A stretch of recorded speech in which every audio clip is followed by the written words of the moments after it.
Well, our first preview of the morning is the listed courtesy Ford Ryder Stakes for the 2-year-olds over the 1,200 metres. And I need Bevan Sweeney and Aidan Rodley for this one as we look at the field. And Bevan, we'll start with you. Katsa Charmer, very, very tough last time when remaining unbeaten.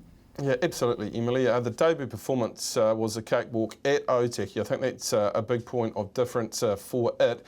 And the run at Te Rapa was outstanding because headed at the top of the straight.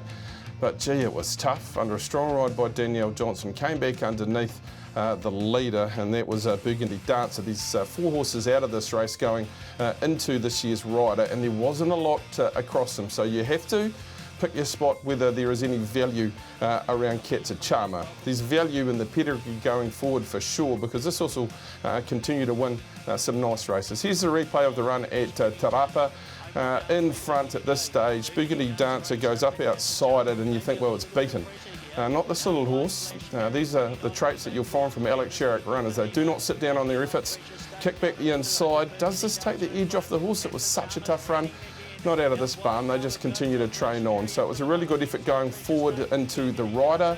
Alan also has Yearboy, who's rawer but full of potential, a bit of a bully, and he was very good to win last time. But from an inside draw at Otaki, having won its debut here on a heavy 11 track condition, it should find the front, and it'll be hard to catch on that little tight corner there at Otaki. Em? Yeah, love it, Bevan. Thanks very much for that. Aidan, we'll get to you. It's not just about Katsa Charmer, is it? Alan Sharrock with a strong hand. Yeah, boy, competitive too.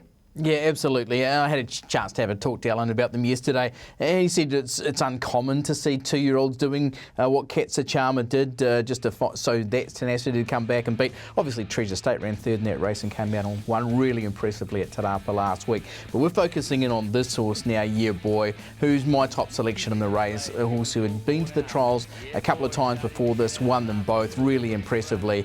And here's a debut from a horse who, as Bevan said, is raw, but is on the way up. And I think the thing about this was that the horse got it all wrong at the start, got into a bad position, was able to get home really strongly. So I think there's further improvement. Hazel Chauffeur, who knows this horse so well, is sticking with Yearboy. So Yearboy for me, guys.